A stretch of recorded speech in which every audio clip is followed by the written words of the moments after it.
تو ایک وجہ تو یہ تھی کہ مولانا حبیب الرحمان صاحب کی ضمیر اور ان کی غیرت بھڑک اٹھی کہ کیسے اس کتاب کو اہل سنت والجماعت کی کتاب کی نمائندگی کرنے والی کتاب بتایا۔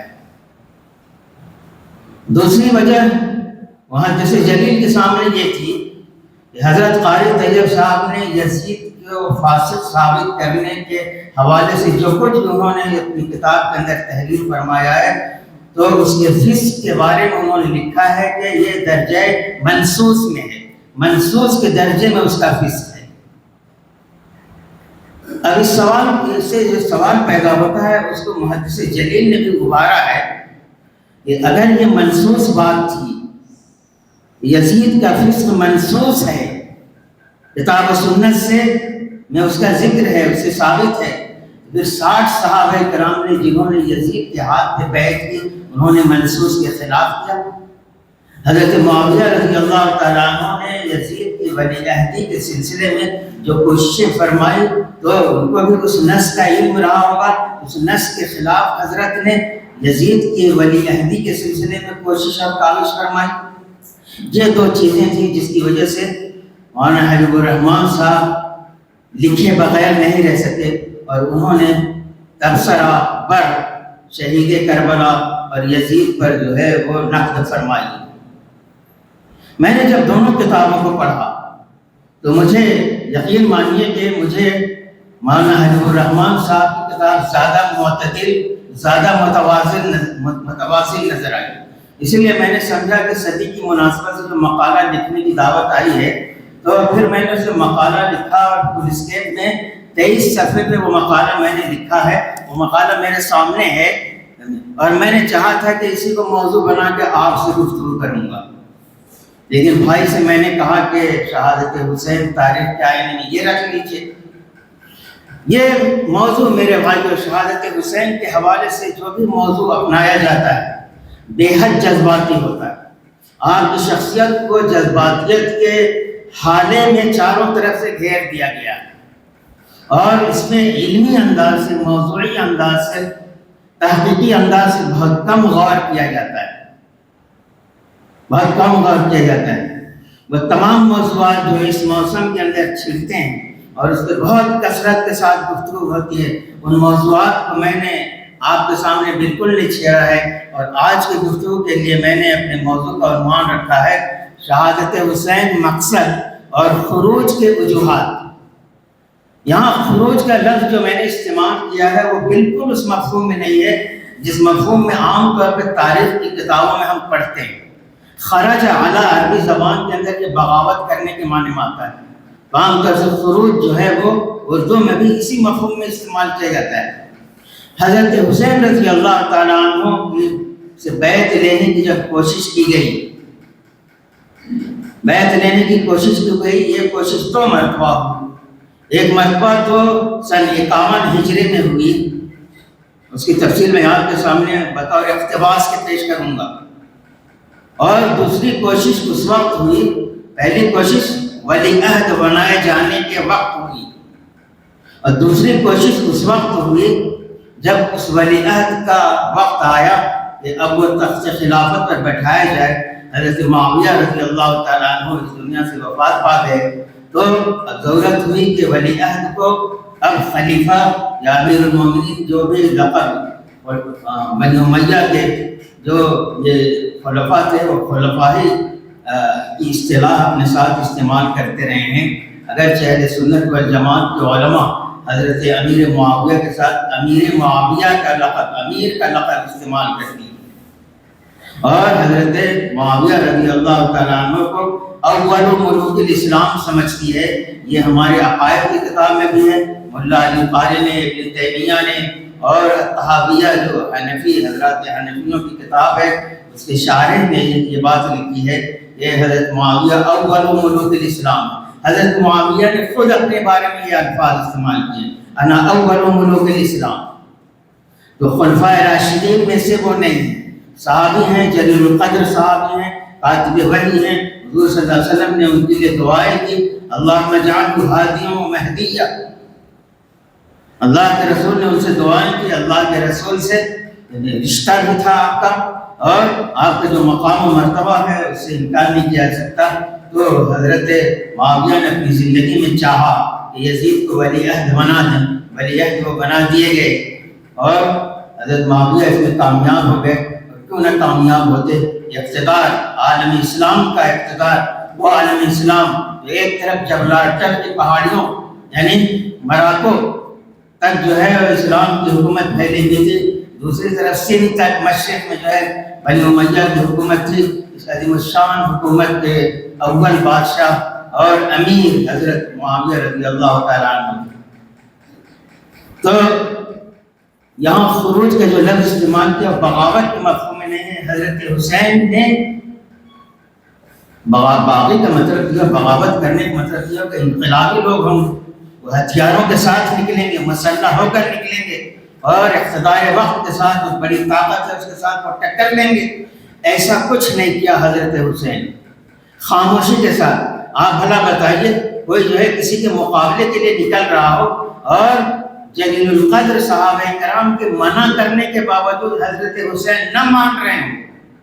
اخیر میں حضرت عبداللہ ابن عباس نے کہا کہ آپ نہیں مانتے، کوفہ جانے پہ آپ مصر ہیں تو آپ جائیے، مگر آپ تنہا جائیے، بال بچوں کو لے کے نہ جائیے۔ لیکن حضرت حسین شاید وہ چیز دیکھ رہے تھے جو عام جلیل القدر صحابہ اور ان کے مخلصین جس حقیقت کو نہیں پا رہے تھے۔ آخر وہ انہوں نے کوفہ کا سفر کیا، اور جو حادثہ پیش آیا، شہادت کا جو واقعہ پیش آیا وہ پیش آ کر رہا، اس کے لیے کوئی تیاری نہیں کی تھی۔ آدمی مقابلے کے لیے نکلتا ہے، خروج کرتا ہے، باغی بن کر نکلتا ہے، بغاوت کے لیے جو ہے بغاوت کرنے کے لیے پوری تیاریاں کرتا ہے، ایسی کوئی تیاریاں نہیں کی تھی انہوں نے۔ اس لیے وہ خروج محض ہم نے مثبت اقدام کے مفہوم میں استعمال کیا ہے۔ حضرت عثمان غنی رضی اللہ تعالیٰ عنہ کی شہادت سے اپنے گفتگو کا آغاز کرتا ہوں۔ ان کی شہادت کے نتیجے میں امت کے اندر دو طبقے پیدا ہو گئے، امت دو حصوں میں بٹ گئی۔ امت کا شیرازہ، وحدت کا شیرازہ، شیرازے کے دو ٹکڑے ہو گئے۔ کیسے ایسا ہوا؟ پہلے دن سے جب حضور صلی اللہ علیہ وسلم نے ہجرت فرمائی اور قدم رکھا، اس سے پہلے سے وہ اسلام وہ تو ان کے حلق سے نہیں اتر رہا تھا، اور یہودیوں نے اسلام سے نفرت اور دشمنی کے مقابلے میں ابھی ہجرت نہیں ہوا، ابھی اسلام جو ہے مکے میں محصور ہے، اور تب یہودیوں کی نفرت اور دشمنی اس حد تک پہنچ گئی تھی جس کا ذکر قرآن نے بھی کیا ہے۔ یہ مکے کے مشرکوں کی تائید کرتے تھے مسلمانوں کے مقابلے میں۔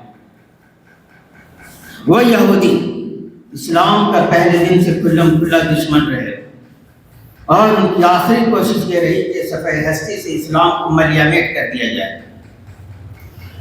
ادھر فتوحات کے نتیجے میں خلفائے راشدین کے زمانے میں خاص طور سے یہ ہوا کہ چاہے وہ روم کے علاقے ہوں، چاہے وہ ایران کے علاقے ہوں، خاص طور سے ایران کے علاقوں میں اندر تک فتوحات اسلامیہ کے نتیجے میں مجاہدین گھسے، اور پورا ایران جو ہے اسلامی مقبوضات کے ماتحت آ گیا، پورا ایران اسلام میں داخل ہو گیا۔ لیکن اس کے باوجود جب آپ دیکھتے ہیں کہ حضور صلی اللہ علیہ وسلم کے ہاتھوں پہ بیعت کرنے والے لوگ آپ کی وفات کے بعد جزیرۃ العرب میں آپ کی وفات کے بعد اٹھتے ہیں اور ارتداد کا بھیانک واقعہ پیش آتا ہے، تو ہم کیسے مان لیں کہ پورا ایران جو داخل اسلام ہوا سب کے سب جو ہے اعلیٰ درجے کے مسلمان تھے، سب کے سب مخلص تھے؟ اس میں وہ قوم پرست بھی تھے میرے بھائی، جن کو بہت درد تھا، بہت غم تھا اس بات کا کہ اسلام کی بڑھتی ہوئی اربوں کی طاقت نے ہماری سرزمین ہم سے چھینی، ہماری تہذیب کو جو ہے وہ خاک میں ملا دی، اور ہماری زمینوں پہ انہوں نے قبضہ کر دیا۔ ان میں سے بہت سے لوگ ایسے تھے جنہوں نے اسلام کا لبادہ اوڑھا تھا، مگر اسلام ان کے دلوں کے اندر بار اور قرار نہیں پا سکا تھا، لہٰذا وہ اسلام کے ساتھ جڑے رہے، اور اہل بیت کی محبت کا واسطہ دے کر، چونکہ ایران کے لوگ صدیوں سے ساسانی حکمرانی کا تجربہ کر رہے تھے، اس لیے وہ جو ہے خاندانی بادشاہت کے نظام سے وہ واقف تھے، وہی نظام اسلام کے اندر وہ چلانا چاہتے تھے، لانا چاہتے تھے۔ اس لیے اہل بیت کی محبت کا واسطہ دے کر اہل بیت کے سے قریب ہونے کی انہوں نے انتھک کوشش کی۔ اس اہل بیت کی محبت کے واسطے سے بہت سے مخلصین ہوں گے، ان کے اخلاص پہ شبہ نہیں، لیکن بہت سے اس میں منافقانہ چال اور یارانہ اسلام کے ساتھ وہ داخل ہوئے تھے اسلام کے اندر۔ اس لیے وہ چاہتے تھے کہ اہل بیت کی محبت کے واسطے سے ہم اپنے ماضی کا انتقام لیں، اور انتقام لینے میں وہ عصر عباسی میں جا کر کامیاب ہوئے 4 صدی ہجری کے بعد۔ تو دوسری طاقت یہ تھی۔ تیسری طاقت عبداللہ ابن سبا کی تھی، جس کی کوششوں کے جس کا واحد مقصد یہ تھا کہ مسلمانوں کے شیرازے کو منتشر کرے۔ واحد مقصد اس کا یہ تھا۔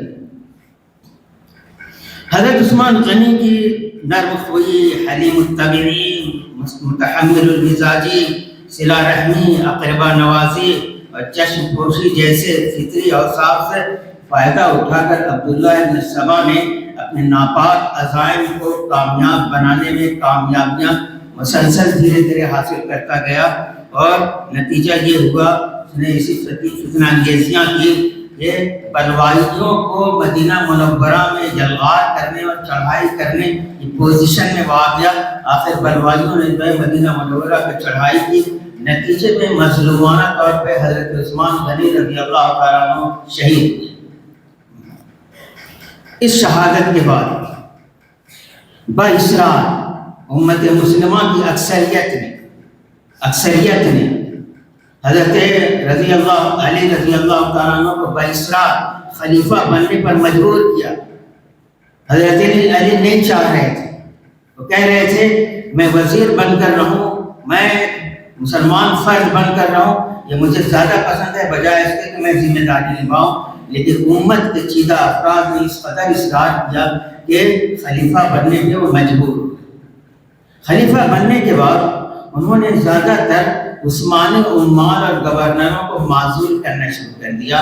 مغیرہ بن شعبہ جو بڑے پائی کے صحابہ کرام اور جلیل القدر صحابہ میں سے تھے، انہوں نے منع کیا، کہا کہ آپ ابھی یہ کام نہ کیجیے۔ جن عثمانی گورنروں کو انہوں نے معزول کیا، اسی میں حضرت معاویہ رضی اللہ تعالیٰ عنہ کو جو شام کے 20 سال تک سے گورنر چلے آ رہے تھے، ان کو بھی معزول کر دیا، اور الگ سے ان کو خط لکھا کہ تم بیعت کر لو اور اپنی وفاداری کا اور اطاعت خلیفہ سے وفاداری کا اور اطاعت کا ثبوت دو۔ حضرت علی جب خلیفہ بن گئے تو وہاں پہ حضرت علی نے حضرت معاویہ نے شام کے اندر حضرت نائلہ کی کٹی ہوئی انگلی، حضرت عثمان غنی کی کا وہ خون آلود کپڑا کرتا اور قرآن کا وہ نسخہ جس پہ خون کے چھینٹے تھے یہ منگوائے، اور کرتے کو اور اس انگلی کٹی انگلی کو دمشق کی جامع مسجد کے مین گیٹ پہ انہوں نے آویزہ کر دیا۔ حضرت علی رضی اللہ تعالیٰ عنہ نے جب حضرت معاویہ کو معزول کیا تو سہیل ابن حنیف کو وہاں کا گورنر بنا دیا اور بھیجا، فوراً بھیجا، جا کے تم چارج سنبھالو۔ حضرت معاویہ نے ان کو جو ہے وہ شام میں داخل ہونے ہی نہیں دیا، اور ان کو ان کے آدمی لے گئے دمشق کی جامع مسجد میں، وہاں 60,000 لوگ جو ہے آہ و بکا کر رہے تھے اور قصاص عثمان کا نعرہ بلند کر رہے تھے، گویا صاف طور پہ امت نے دیکھا کہ حضرت علی خلیفہ ہو گئے۔ میں نے شروع میں کہا تھا کہ امت کے بڑے طبقے نے آپ کو خلیفہ تسلیم کیا، لیکن حضرت معاویہ وہ حضرت علی کے ٹکر میں آ گئے اور معاملہ ایجا رسید، دونوں کے درمیان جنگیں ہوئی، 90 جنگیں ہوئی۔ ان 90 جنگوں کے نتیجے میں 45,000 شامی مسلمان اور 25,000 عراقی مسلمان کام آئے۔ کل 70,000 اس میں صحابہ کرام کی بھی جماعت تھی، خاصی بڑی جماعت تھی، اور غیر صحابہ یعنی تابعین کی جماعت تھی جو کام آئے۔ اس کے بعد تحکیم کا جب واقعہ پیش آیا، ظاہر ہے حضرت معاویہ اور حضرت علی کے درمیان تحکیم کا واقعہ پیش آیا تھا، اور دونوں طرف سے افراد متعین کیے گئے تھے، وہ کتاب و سنت کی روشنی میں فیصلہ کریں گے، آپ نے دیکھا کہ کتاب و سنت کے مطابق فیصلہ نہیں ہوا۔ حضرت ابو موسیٰ اشعری حضرت علی کی طرف سے نمائندہ بن کر گئے تھے، اور ادھر سے حضرت معاویہ کی طرف سے حضرت عمرو بن العاص تھے، لیکن حضرت ابن العاص حضرت عبداللہ ابن عباس بار بار ابو موسیٰ اشعری کو کی ذرا نیک اور سیدھے سادے صحابہ میں ان کا شمار ہوتا ہے۔ حضرت عبداللہ ابن عباس بار بار ان سے کہتے رہے کہ دیکھیے کبھی بولنے میں آپ پہل نہ کیجیے، چونکہ حضرت ابو موسیٰ اشعری سابقون الاولون میں تھے، اس لیے حضرت عمرو بن العاص بار بار ان سے کہتے تھے نہیں معاذ اللہ، کیسے میں آپ سے پہلے بول سکتا ہوں، آپ کو اسلام میں اسبقیت حاصل، آپ پہلے کلام فرمائیں، آپ پہلے گفتگو کریں۔ اور جب انہوں نے جو کچھ طے کیا اس پر اعلان کا جب وقت آیا کہ ہم لوگ فلاں جگہ مسجد میں اعلان کریں گے، تو پھر یہاں پہ حضرت ابو موسیٰ اشعری سے انہوں نے کہا کہ آپ اعلان فرمائیں، انہوں نے کہا نہیں آپ اعلان فرمائیں، انہوں نے کہا نہیں معاذ اللہ میں کیسے اعلان کروں۔ حضرت ابو موسیٰ اشعری نے اعلان کیا کہ بھائی ہم لوگوں نے یہ طے کیا ہے کہ ہم لوگ اپنے اپنے جو ہے خلیفہ کو معزول کریں گے، اور امت جو ہے ایک تیسرے شخص کو خلیفہ منتخب کرے۔ حضرت عمرو بن العاص کے اعلان کرنے کی باری آئی تو انہوں نے صاف کہہ دیا کہ آپ لوگوں نے ابو موسیٰ اشعری کے اعلان کو سن لیا، انہوں نے اپنے خلیفہ کو معزول کیا، میں بھی ان کو معزول کرتا ہوں، اور میں اپنے خلیفہ حضرت معاویہ کو میں برقرار رکھتا ہوں۔ اب یہاں سے خوارج کا طبقہ پیدا ہوا، اب امت کے اندر جو ہے وہ 3 طبقے پیدا ہو گئے، بلکہ 4 طبقے پیدا ہو گئے۔ ایک شیعان علی تھے، ایک حامیان معاویہ تھے، ایک خوارج تھے، اور ایک وہ صحابہ کرام کی جماعت تھے جو نیوٹرل تھی، کسی کے ساتھ نہیں تھے، وہ کسی کا ساتھ نہیں دے رہے تھے۔ ایک طبقہ وہ بڑا تھا، وہ بھی تھا۔ اس کے بعد میرے بھائیوں حضرت علی رضی اللہ تعالیٰ عنہ کی شہادت کا واقعہ، ہاں 40 ہجری میں پھر جو ہے خوارج کا نے جب تحکیم کا مسئلہ کھڑا کیا اور باقاعدہ ایک الگ جماعت بن گئے، تو حضرت علی نے ان کی طرف توجہ فرمائی۔ اب جو ہے وہ حضرت معاویہ کے ساتھ جو پوزیشن سابقہ پوزیشن تھی جنگوں کی، وہ تو بحال ہو گئے، لیکن حضرت علی نے مناسب سمجھا کہ پہلے خوارج کو سے نمٹ لیا جائے، اس لیے کہ بہت زیادہ بدامنی پھیلا رہے ہیں وہ لوگ۔ اس کے نتیجے میں خوارج کے 3 افراد نے باقاعدہ پلاننگ کی کہ حضرت علی، حضرت معاویہ اور حضرت عمرو بن العاص ان تینوں کو اچانک جو ہے حملہ کر کے ان تینوں کا خاتمہ کر دیا جائے، اس لیے کہ یہ تینوں جو ہیں وہ امت کے لیے گویا الگ کی ہڈی ہی نہیں بلکہ زہر ہیں، ان کے ذریعے سے نقصان ہو رہا ہے، یہ جو اسلام کے راستے پہ نہیں چل رہے ہیں، کسی اور راستے پہ چل رہے ہیں۔ تینوں کے لیے پلاننگ ہوئی۔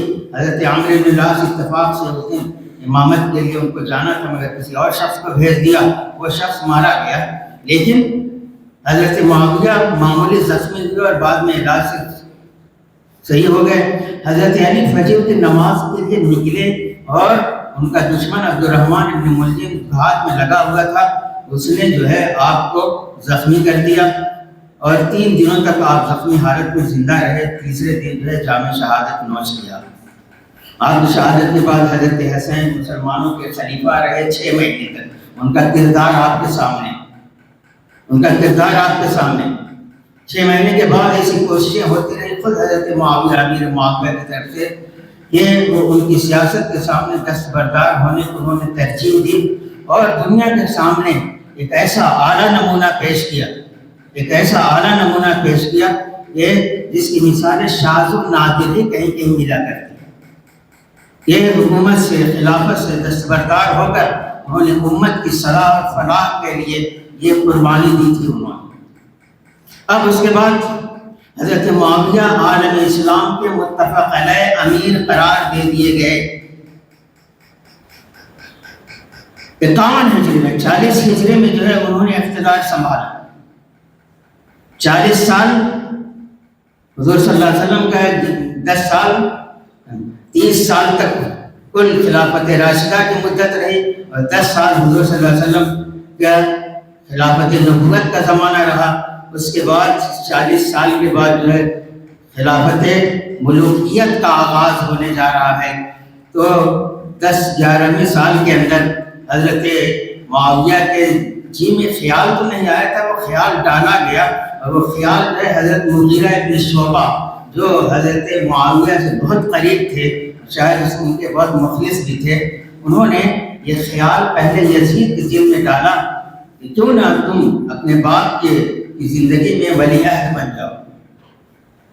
تو یزید نے کہا کیا یہ ممکن ہے کیا؟ پھر یہ بات اس نے اپنے والد ماجد سے ذکر کیا۔ حضرت معاویہ نے جو ہے مغیرہ ابن شعبہ کو بلایا، کہا کہ کیا یہ ممکن ہے کیا؟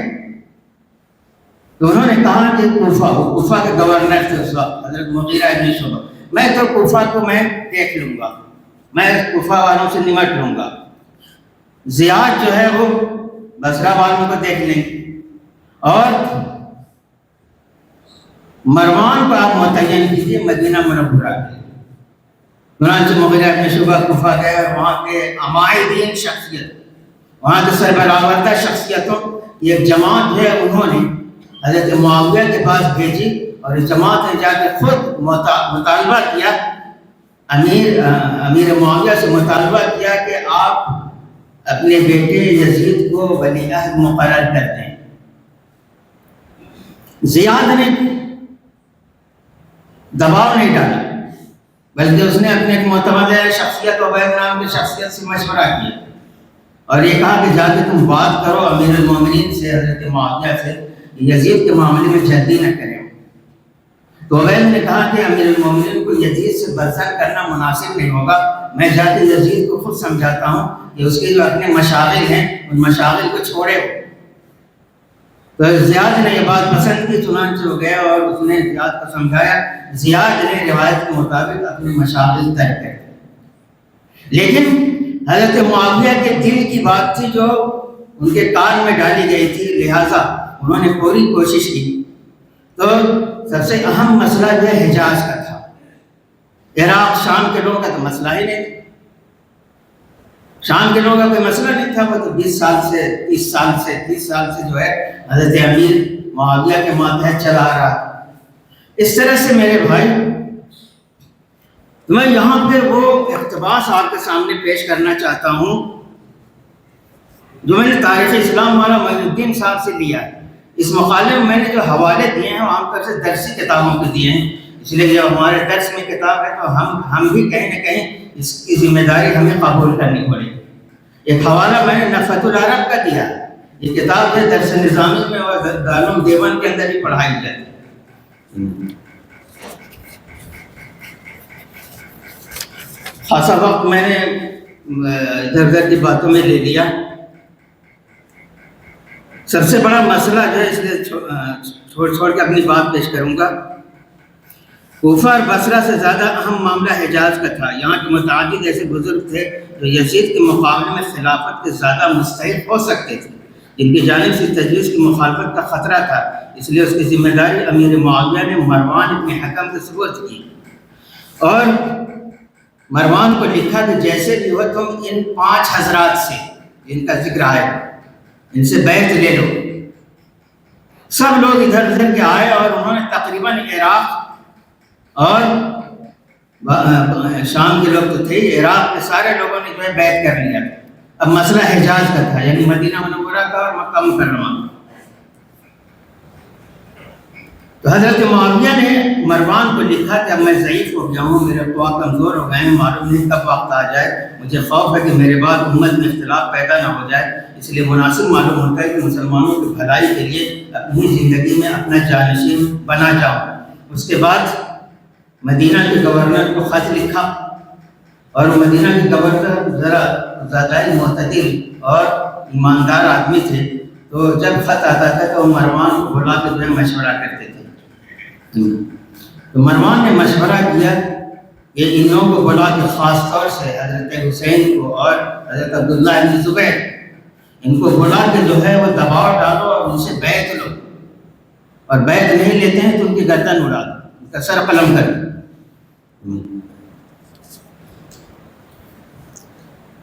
تو اب جب حضرت معاویہ کا خط ملا یہاں مدینے کے لوگوں کو، ذمہ داروں، انہوں نے لوگوں کے سامنے پیش کیا۔ حضرت معاویہ نے پہلے خط میں صرف یہ ذکر کیا تھا کہ میں اپنے بعد جانشین مقرر کرنا چاہتا ہوں۔ وہ جانشین کون ہو اس کا ذکر نہیں تھا۔ اس کے بعد لوگوں نے کہا کہ کوئی حرج نہیں، آپ اپنا جانشین مقرر کر لیں۔ دوسرا جب خط آیا تو اس میں یزید کا نام لے کر بتایا کہ یزید کو اپنا جانشین مقرر کرنے جا رہا ہوں۔ یہاں سے اختلافات شروع ہوئے، اور اسی بھری مجلس میں حضرت عبدالرحمن ابن ابی بکر نے اٹھ کر کہا مروان کو مخاطب کر کے کہ تم اور معاویہ دونوں غلط کہتے ہو، اس سے امت کی بھلائی مقصود نہیں ہے، بلکہ خلافت کو ہرقل کی شہنشاہی بنانا چاہتے ہو کہ ایک ہرقل کے بعد دوسرا ہرقل اس کا جانشین ہو۔ ایک روایت میں ہے کہ مروان نے یہ کہا تھا امیر المومنین چاہتے ہیں کہ ابو بکر و عمر کی طرح یزید کو نامزد کر جائیں۔ عبدالرحمن بن عوف نے پھر اٹھ کر جواب دیا اور کہا کہ ابو بکر و عمر کی سنت نہیں ہے، بلکہ یہ قیصر و کسریٰ کا طریقہ ہے۔ ان دونوں حضرات نے اپنے لڑکے کو ولی عہد نہیں بنایا، بلکہ اپنے خاندان والوں کو بھی اس سے دور رکھا، اس کے بعد احنف ابن قیس ایک بڑے سردار تھے بصرہ کے، ان سے بڑے تعلقات حضرت معاویہ، ان کو بلا کے کہا، مشورہ دیا، کہا کہ تم صحیح مشورہ دو۔ تو ان سے مشورہ مانگا تو احنف ابن قیس نے کہا اگر ہم سچ بولتے ہیں تو آپ کا ڈر ہے، اور جھوٹ بولتے ہیں تو خدا کا ڈر ہے۔ آپ یزید کے شب و روز کے مشاغل، اس کے ظاہر اور پوشیدہ حالات سے مجھ سے زیادہ واقف ہیں، اس کے بعد بھی اس کو امت محمدیہ کے لیے بہتر سمجھتے ہیں، تو پھر اس میں صلاح مشورے کی کیا ضرورت ہے؟ یوں آپ کا جو حکم ہوگا ہمارا کام اس کا سننا اور بجا لانا ہے۔ شاہ معین الدین صاحب لکھتے ہیں کہ یہ سب تو پہلے سے طے تھا، اور یہ صرف جو ہے وہ ضابطے کی کارروائی ہو رہی تھی۔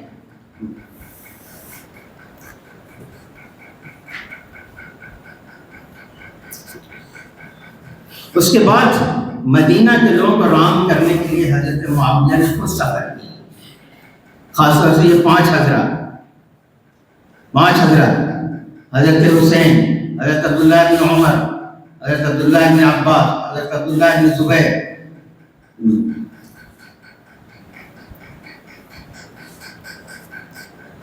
تو جب مدینہ منورہ پہنچے تو یہ پانچوں حضرات جو ہے وہاں مکہ مکرمہ جا چکے تھے، حضرت معاویہ وہاں بھی تشریف لے گئے۔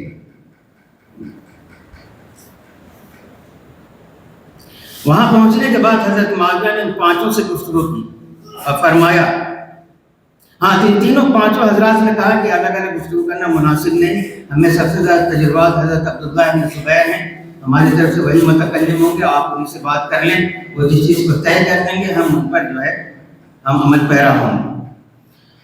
تو ہم ان کو مخاطب کرتے ہوئے کہا کہ تم لوگوں کے ساتھ میرا جو طرز عمل ہے، حضرت معاویہ نے کہا، اور جتنی صلہ رحمی کرتا ہوں اور تمہاری باتیں انگیز کرتا ہوں وہ سب تم لوگوں کو معلوم ہے۔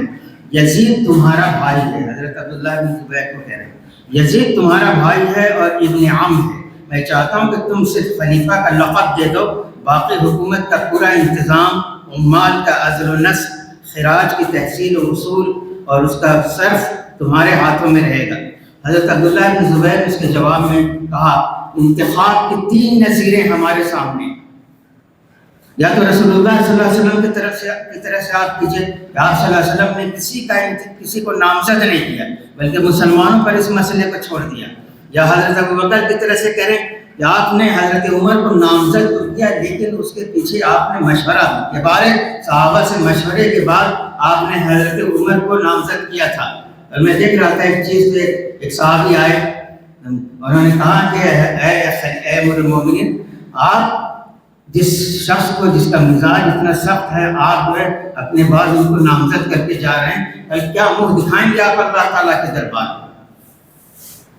تو حضرت ابوبکر نے فرمایا کہ میں اللہ کے حضور میں عرض کر دوں گا کہ میں امت کے سب سے زیادہ بہتر انسان کو نامزد کر کے آیا ہوں۔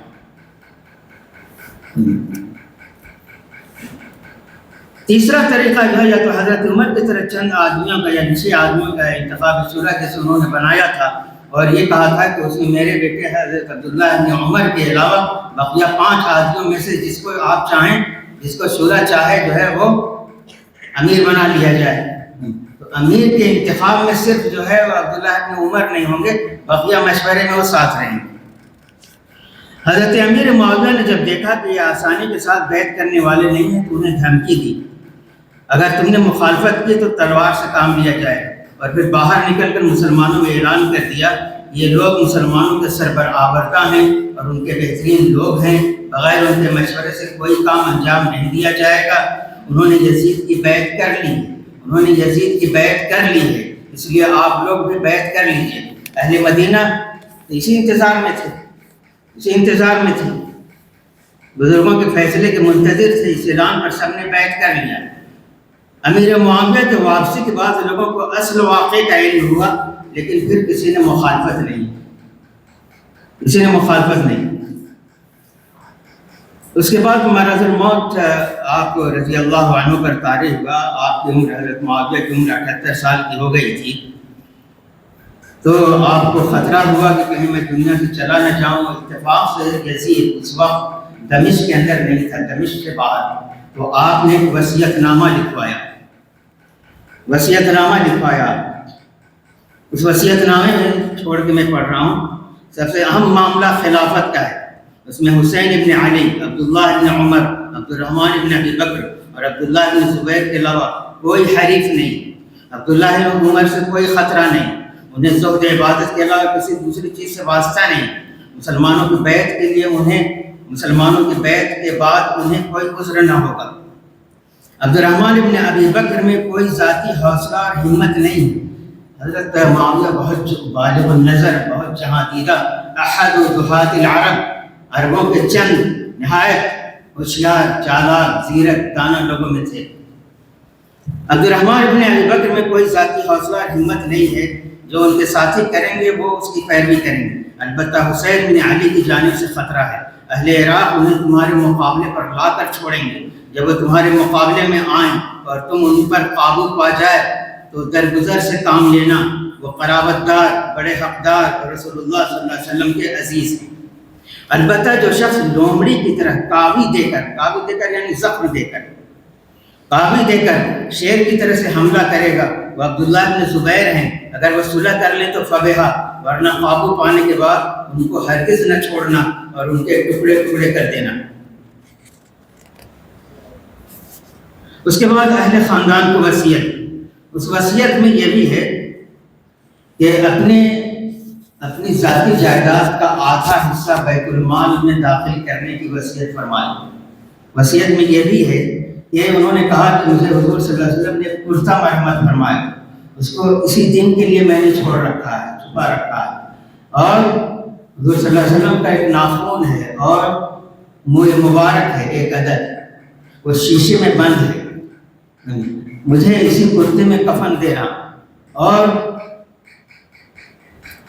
میرے ہونٹوں پر اور میرے پلکوں پر جو ہے اس ناخن کو اور اس منہ مبارک کو رکھ دینا، شاید کہ اللہ اسی کے طفیل میں میری مغفرت فرما دے، شاید کہ اللہ اسی کے طفیل میں۔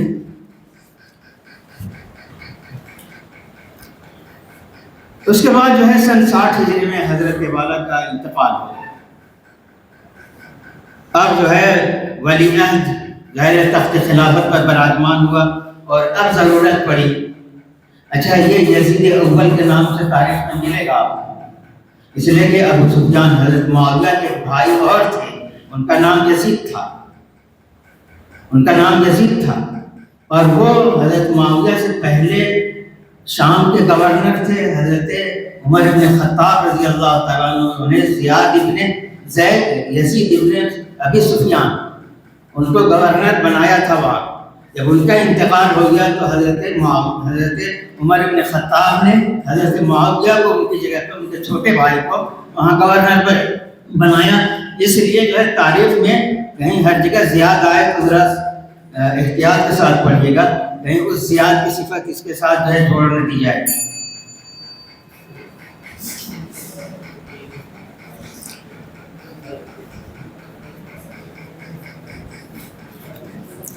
آخر میں یہ ہوا کہ بھائی حضرت عبداللہ بن زبیر اور حضرت حسین مدینہ کے گورنر کے پاس بلائے گئے، اور یہ دونوں حضرات آئے۔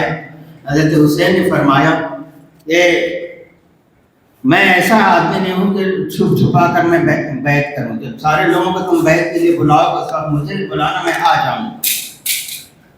اور حضرت عبداللہ بن زبیر نے ایک دن کی مہلت لی اور اس کے بعد مکے چلے گئے. بعد میں حضرت حسین بھی مکے چلے گئے. حضرت حسین وہاں حج کرنا چاہتے تھے، لیکن لوگوں نے بتایا کہ آپ کو نقصان پہنچانے کے لیے آپ کے دشمن حجاج کے وہ احرام باندھ کر حاجیوں کے دیش میں آئیں گے. اس کے بعد بھائی جو مقصد ہے، جو مقصد میں بتانا چاہتا ہوں آج کے معاذرے میں، کیوں حضرت حسین نے خروج فرمایا، کیا وجہ تھی؟ یہاں میں نے لکھا ہے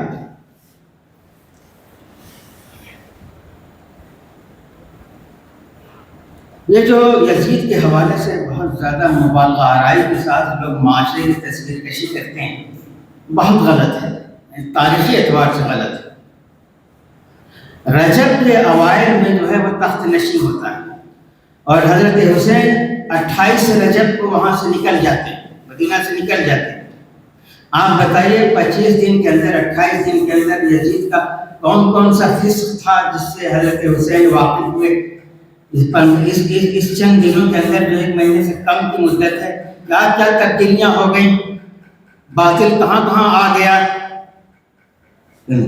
یہ سب مبالغہ آرائیاں ہیں اور ہمارے دشمن جو شیعہ ہیں ان سے متاثر ہونے کی باتیں ہیں. تو میں نے جو لکھا ہے وہ یہ ہے، اسلام کی گاڑی کو جس خط پر چلایا گیا تھا 40 سال کے بعد اس گاڑی کا رخ یکایک تبدیل ہو گیا. 9 سال پہلے یزید کی ولی عہدی سے گاڑی خط مستقیم سے ہٹا کر کسی اور سمت موڑ دی گئی. عام مسلمانوں کا طبقہ اس دورس نتائج کو نہیں دیکھ سکتا تھا. 9 سال پہلے جس شخص کو ولی عہد نامزد کیا گیا تھا، اس کے خلافت کے تخت پر بیٹھ جانے سے بظاہر اسلامی معاشرے میں یکایک کوئی بڑی تبدیلی اور اتھل پتھل نہیں ہو گئی. اس لیے بھی نہیں ہو گئی کہ ابھی تک تو حضرت معاویہ کا دور اقتدار تھا، وہ صحابی رسول تھے، ان میں اعلیٰ درجے کی بالغ نظری تھی. وہ حضرت عمر بن خطاب جیسے کامیاب حکمران کے زمانے میں شام کے گورنر رہ چکے تھے. لیکن نگاہ نبوت کے فیضان سے سرشار حضرت علی اور سیدہ فاطمہ زہرا کی آغوش محبت میں تربیت پانے والے اور مہاجرین و انصار کے شہر کے پاکیزہ ماحول میں پیدائش سے لے کے ادھیڑ عمر تک زندگی گزارنے والے سیدنا حسین بن علی کی چشم بصیرت نے دیکھ لیا تھا کہ عہد نبوت اور خلافت راشدہ میں جس جادہ حق پر گاڑی چل رہی تھی اس کی لائن تبدیل ہو گئی ہے.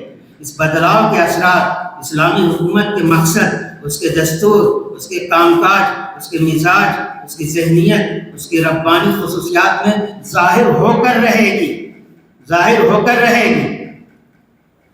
اور فی الواقع یہ تغیرات پیش آئے، موٹی موٹی تبدیلیوں کی طرف میں نے اشارہ کیا ہے، لیکن اب میں صرف ذیلی عناوین پڑھ سکتا ہوں. شخصی اور موروثی حکومت کی بنیاد ڈالی گئی. یہ معمولی چیز نہیں تھی. ہم چونکہ 1400 سال سے اس کے عادی ہو گئے. وہ خط مستقیم سے گاڑی جب منحرف ہوئی تو پھر جو ہے کبھی صحیح پٹری پر گاڑی آئی ہی نہیں. اس سے بیچ بیچ میں ضرور خدا کے نیک بندے آئے، مجدد کی سطح کے خلفاء آئے، لیکن صحیح بات یہ ہے کہ پٹری جب اتر گئی تو پھر اس کے بعد طویل دور کے لیے اس پٹری پر، صحیح پٹری پر گاڑی کبھی نہیں چلی، آج تک نہیں چل رہی. ہمارا پرانا نظام جو ہے اسی منحرف پٹری پہ چلی جا رہی. یہ آپ کو گہرائی کے ساتھ اس بات پہ غور کرنا ہوگا.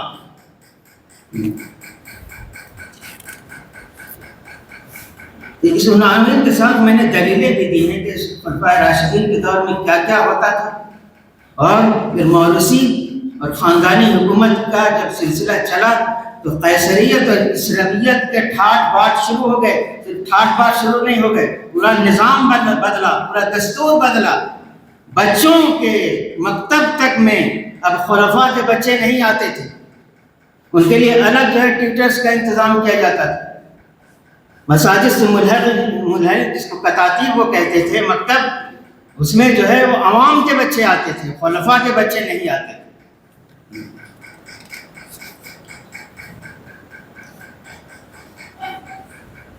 تو اسلام کا جو نظام تھا ابھی میں نے آپ کے سامنے ذکر کیا. ایک نظیر تو رسول اللہ صلی اللہ علیہ وسلم کی تھی، کسی کو نامزد نہیں کیا.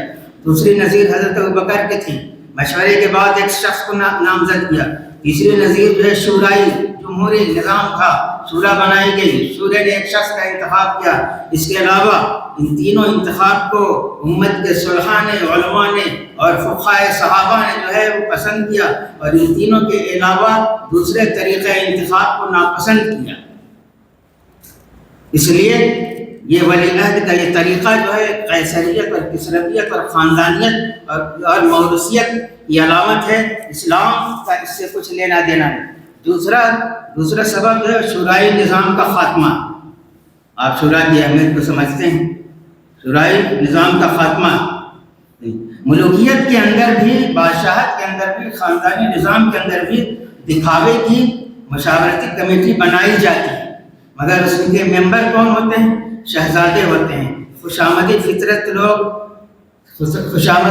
درباری ہوتے ہیں، جو سیم و زر اور مال و منال کے رسیہ ہوتے ہیں، حاشیہ نشین لوگ ہوتے ہیں، صوبوں کے مصلحت پرست گورنرز ہوتے ہیں، اور فوجوں کے بڑے بڑے سالار اس کے ممبر ہوتے ہیں۔ عام مسلمانوں کے طبقے سے جو ہے منتخب ہو کے اس ملوکیت کے شورائی نظام میں نہیں ہوتے لوگ۔ سعودیہ کے اندر بھی شورائی نظام ہے، لیکن آپ کو پتہ ہے کیا ہو رہا ہے؟ بادشاہت میں دینی احکام کا تعطل یہ ایک عنوان ہے۔ اللہ تعالیٰ نے فرمایا الذین ان مکناہم فی الارض اقاموا الصلاۃ وآتوا الزکاۃ وامروا بالمعروف ونہوا عن المنکر۔ آپ 1400 سال کی پوری تاریخ کا مطالعہ کیجئے، اس فرق کے ساتھ مطالعہ کیجئے، جو درباری لوگ ہیں، وہ علماء جو حاشیہ نشین برداری کرتے ہیں اور درباروں کے ساتھ جڑے ہوئے ہیں، اور وہ عمرا، وہ بادشاہ، انہوں نے اسلام کی کہا جائے کہ کوئی خدمت نہیں کی، شاید بہت زیادہ جھوٹ نہیں ہو، تھوڑا بہت ہی جھوٹ ہوگا۔ اسلام کی خدمت، دعوت و تبلیغ کا کام کسی نے کیا، علمی خدمات انجام کی تو علماء و فقہاء ہیں، جو ان درباروں میں عام طور پہ جانا بھی پسند نہیں کرتے تھے۔ اور آپ نے دیکھا کہ بنی امیہ ہی کے عہد میں یہ بات شروع ہو گئی تھی کہ جو قاضی القضات اور چیف جسٹس بننے کی اہلیت رکھتے ہیں وہ نہ بننے کو ترجیح دیتے ہیں، اور کوڑے کھانا گوارا کر لیتے ہیں، سرکاری کوڑے کھانا گوارا کر لیتے ہیں، مگر قضا کے عہدے کو قبول نہیں کرتے۔ امام مالک کی مثال ہے، امام ابو حنیفہ کی مثال آپ کے سامنے۔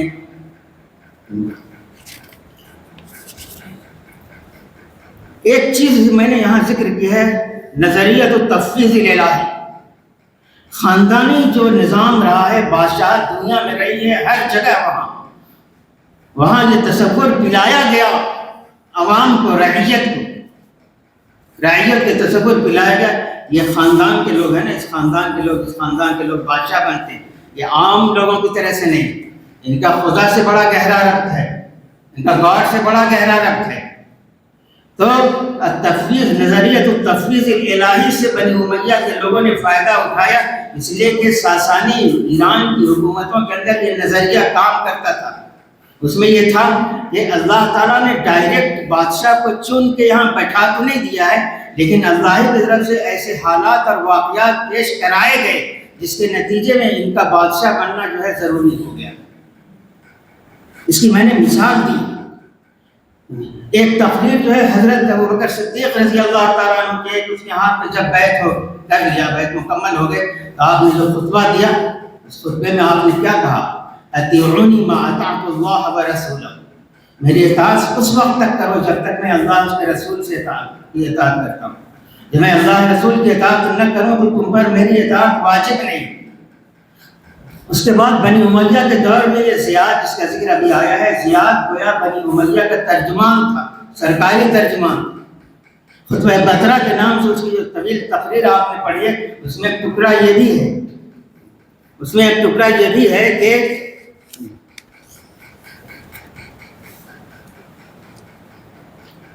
فَلَنَا عَلَيْكُمُ السَّمْعُ وَالطَّاعَةُ فِيمَا أَحْبَبْنَا، تم پر سمع و طاعت واجب ہے، یہ ہمارا حق ہے کہ تم سمع و طاعت ہماری کرو، فیما احببنا، ان چیزوں کے اندر، ان باتوں کے اندر، ان امور کے اندر جن کو ہم پسند کریں۔ تم کون ہوتے ہو یہ دیکھنے والے؟ یہ خدا رسول کا حکم نہیں ہے۔ ایک مرتبہ زیادی نے جو ہے اپنے ماتحت ایک شخص کو حکم بھیجا اور کہا کہ امیر المومنین نے مجھے حکم دیا ہے ان استفی له الصفراء والبیضاء ولا نقسم بین الناس، امیر المومنین نے ہمیں حکم دیا ہے کہ صفرا اور بیضا یعنی سونا اور چاندی جو ہے ہم ان کے لیے جمع کریں اور اس کو عوام میں تقسیم نہ کریں۔ تو جن کو یہ حکم بھیجا زیاد نے، اس نے کہا کہ امیر المومنین کے حکم سے پہلے اللہ کا حکم ہمارے پاس آ چکا ہے، اس لیے ہم وہی کریں گے جو اللہ نے حکم دیا ہے۔ اس نے اس پر عمل نہیں کیا، لیکن یہ جرأت ہر ایک کے اندر نہیں ہوتی۔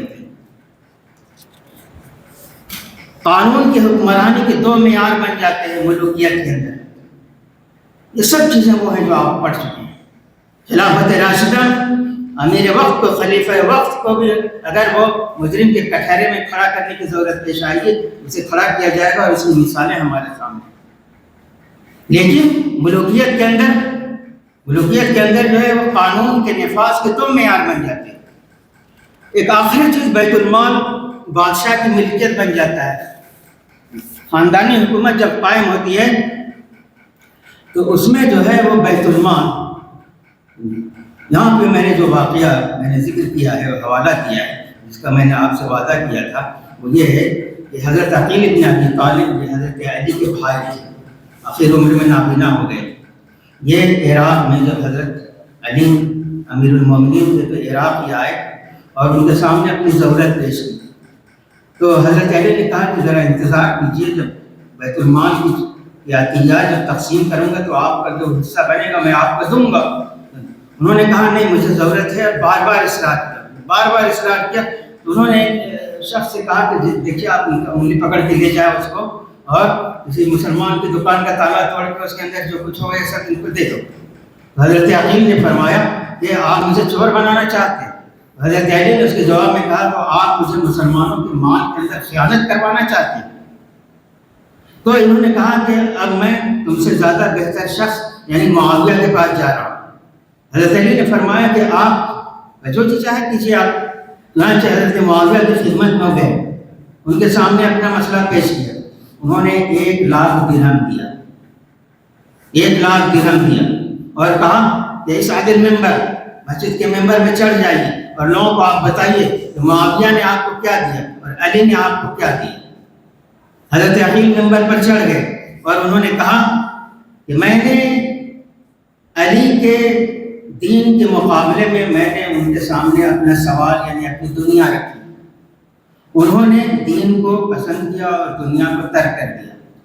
میں نے حضرت معاویہ کے سامنے بھی اپنی دنیا پیش کی ان کے دین کے مقابلے میں۔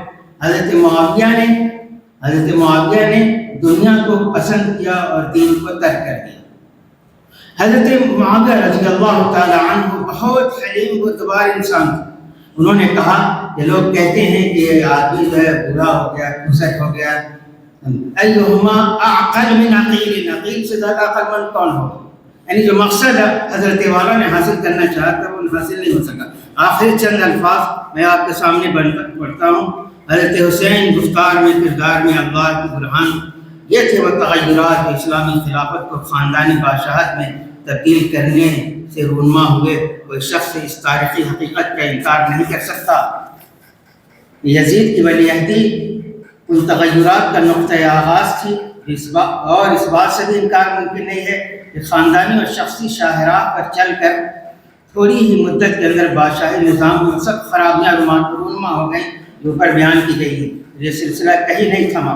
مسلمانوں کی گاڑی خلافت راشدہ کی پٹری سے ایسی ہٹی کہ آج تک لمبے سفر کے لیے منہج رسول اور خلافت راشدہ کی دین محمدی میں اور اس کے مزاج و منہج میں یہ بہت بنیادی اور جوہری نوعیت کی تبدیلی تھی۔ اسی لیے امام حسین اس پر صبر نہ کر سکے اور انہوں نے فیصلہ کر لیا کہ جو بھی بد سے بدتر نتائج انہیں بھگتنے پڑیں گے ان کا صبر و استقامت کے ساتھ مقابلہ کریں گے، اور ایک جمی جماعی حکومت کے اس فکری، روحانی اور دینی انحراف کو روکنے کے لیے تنہا سد سکندری بن جانے کی کوشش کریں گے۔ اس کے بعد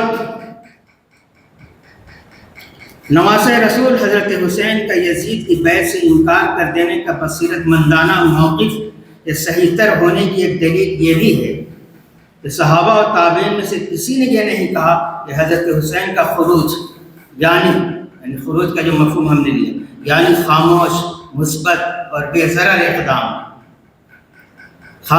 حضرت حسین کا خروج ناجائز یا ناروا تھا۔ ہر صحابی نے ان کو منع کیا آپ یہ سفر نہ کیجیے. کوفہ کے لوگ ہرگز آپ کے ساتھ وفاداری نہیں کریں گے، نہ کیجیے آپ.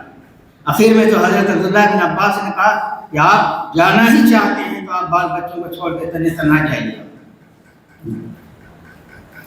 کوفہ کے بے وفا باشندے عالی مقام حضرت حسین کو بلاتے یا نہ بلاتے، ان کی خدمت میں ہزاروں خطوط لکھتے یا نہ لکھتے، ساتھ دینا ہوتا تب بھی اور نہیں دیا تب بھی، آپ والا کو تو ہر حال میں نظام مصطفیٰ کے خلاف باغیانہ اور منحرفانہ اقدام کرنے والے موروثی و خاندانی حکومت کے خلاف آواز اٹھانا ہی چاہیے تھا. تو آپ نے اس مبارک کام میں ذرا بھی کسر پیش نہیں کیا، نہ ہی اس کے لیے جنگی مقابلہ آرائی کا راستہ اپنایا. مسلمان کی تاریخ میں ظلم و استبداد اور اسلامیت کی جگہ فاشسٹ اور طاغوتی نظام کے خلاف ڈٹ جانے والے مجاہدوں کی لمبی اور روشن تاریخ ہے، مگر اس کا اولین ماڈل اور آئیڈیل سید الشباب اہل جنت کا جرأت مندانہ عملی اقدام ہے. اور جس طرح سے امام مقتدیٰ حضرت حسین کے بڑے بھائی حسن مجتبیٰ نے اپنی صلح جوئی اور خلافت سے دستبرداری کے ذریعے امت مسلمہ کو بے مثال عملی نمونہ دکھا گئے، حضرت حسین بھی مسلح جنگ اور کھلم کھلا بغاوت کا راستہ اپنائے بغیر منہاج قرآن اور نظام مصطفیٰ کے تحفظ کا عملی کردار پیش کر گئے. رضی اللہ عنہما. آپ حضرات کا شکریہ.